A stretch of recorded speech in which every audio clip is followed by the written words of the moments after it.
किसी ने बहुत सुंदर बात कही है कि जिंदगी बस कुछ सांसों की मेहमान है, मौत ही असली सुकून का सम्मान है। नमस्कार दोस्तों, मैं हूं श्याम गुरु।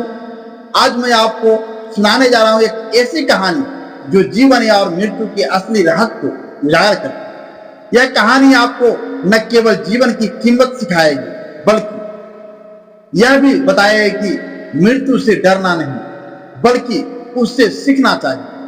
बहुत समय पहले हिमालय की गोद में एक छोटा सा आश्रम था, जहां आचार्य महेश्वर अपने शिष्यों को जीवन का गुण ज्ञान सिखाते थे। वह न केवल वेद या उपनिषद का ज्ञान रखते थे, बल्कि मृत्यु के रहस्यों के बारे में भी गहरी समझ रखते थे। आश्रम में एक युवक था, आदित्य। वह बुद्धिमान था, पर मृत्यु का नाम सुनते ही भय से कांप जाता था। किसी के निधन की खबर सुनते ही उसका मन बेचैन हो जाता था, नींद उड़ जाती और वह सोचता, अगर मेरी मृत्यु हो गई तो सब खत्म हो जाएगा, अंधेरा ही अंधेरा रह जाएगा।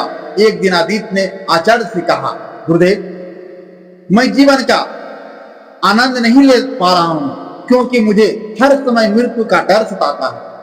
मैं सोचता हूं कि जब मृत्यु आएगी तब क्या होगा, मैं कहां जाऊंगा, क्या सब समाप्त हो जाएगा। आचार्य महेश्वर मुस्कुरा कर बोले, तुम्हारा यह डर तुम्हारे जीवन से दूर कर रहा है। अगर तुम मृत्यु का रहस्य समझ लो तो जीवन को जीना भी सीख जाओगे। आचार्य ने आदित्य को पास बैठाया और बोले, बेटा, मृत्यु एक कमरे से दूसरे कमरे में जाने जैसा है। जैसे तुम अपने पुराने कपड़े उतार कर नए कपड़े पहनते हो, वैसे ही आत्मा शरीर बदलती है। यह शरीर एक वस्त्र है और आत्मा उसका वास्तविक स्वामी। उन्होंने गीता का श्लोक सुनाया, बसांसी जीर्णानि यथा विहाय नवानि गृहाति नरो प्राणी तथा शरीरानि विहाय जीर्णा नया नयानि शयांति नवानि देहि। आचार्य ने जिस दिन तुम समझ जाओ कि मृत्यु अंत नहीं, बस एक बदलाव है, उस दिन जीना सीख जाओगे। आदित्य ध्यान से सुन रहा था, पर उसका भय अभी भी पूरी तरह खत्म नहीं हुआ था। अगले दिन आचार्य ने आदित्य को नदी किनारे ले जाकर कहा, इस बहते पानी को देखो, यह रुकता नहीं, क्योंकि रुकना इसका अंत है। जीवन भी ऐसा ही है, जब यह बहना बंद कर देता है तो मृत्यु आती है। उन्होंने आगे कहा, मृत्यु हमें सिखाती है कि समय सीमित है।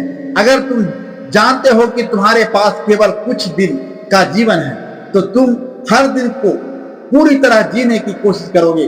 मृत्यु तुम्हें आलस्य छोड़कर कर्म करने के लिए प्रेरित करती है। आदित्य ने धीरे धीरे महसूस करना शुरू किया कि मृत्यु डराने वाली नहीं, बल्कि जीवन को सार्थक बनाने वाली शक्ति है। एक दिन आचार्य ने आदित्य को जंगल में, वहां उसे घायल पंछियों की सेवा करने की। आदित्य ने कई दिन तक उन पंछियों को खाना खिलाया, पानी दिया और उन्हें ठीक किया। जब वह लौट कर आया तो आचार्य ने पूछा, अब मृत्यु का डर कैसा? आदित्य ने कहा, गुरुदेव, जब मैं सेवा में लगा रहा तो मृत्यु का विचार ही नहीं आया। शायद कर्म करते करते इंसान मृत्यु से ऊपर उठ जाता। आचार्य मुस्कुराए, बिल्कुल सही। जो व्यक्ति अपने जीवन को सेवा, प्रेम और अच्छे कर्मों में लगा देता है, वह मृत्यु से डरता नहीं, क्योंकि मृत्यु के बाद भी उसके कर्म संसार में जीवित रहते। कुछ महीनों बाद आश्रम में एक वृद्ध साधु आए। वे जीवन के अंतिम चरण में थे, पर उनके चेहरे पर गजब की शांति और मुस्कान। आदित्य ने पूछा, बाबा, आपको मृत्यु से डर नहीं लगता? वृद्ध साधु ने कहा, बेटा, मैंने जीवन भर दूसरों की सेवा की, किसी का दिल नहीं दुखाया और ईश्वर का स्मरण किया। जब मृत्यु आएगी तो मैं उससे ऐसे मिलूंगा जैसे कोई पुराना दोस्त मिलने आ रहा है। उस दिन आदित्य को समझ आया कि मृत्यु का डर केवल उन्हीं को लगता है जिन्होंने जीवन व्यर्थ गवाया, जिसने जीवन सही तरीके से जिया है उसके लिए मृत्यु का उत्सव है। आचार्य महेश्वर ने अंतिम शिक्षा दी, आदित्य याद रखो, जो जीवन को समझता है वह मृत्यु को भी समझता है। जीवन अवसर है अच्छे कर्म करने का और मृत्यु बस अगली यात्रा का टिकट है। डरना नहीं, बस इतना देखना कि जब मृत्यु आए तो तुम्हारे पास पछताने जैसा कुछ न। आदित्य का मन अब पूरी तरह शांत था। मृत्यु अब उसके लिए भय का नहीं बल्कि प्रेरणा का विषय बन गई थी।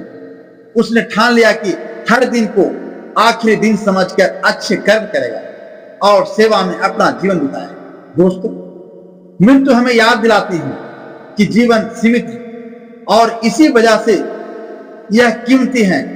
अगर मृत्यु न होती तो शायद हम कभी मेहनत, सेवा और प्रेम का महत्व न समझ पाते।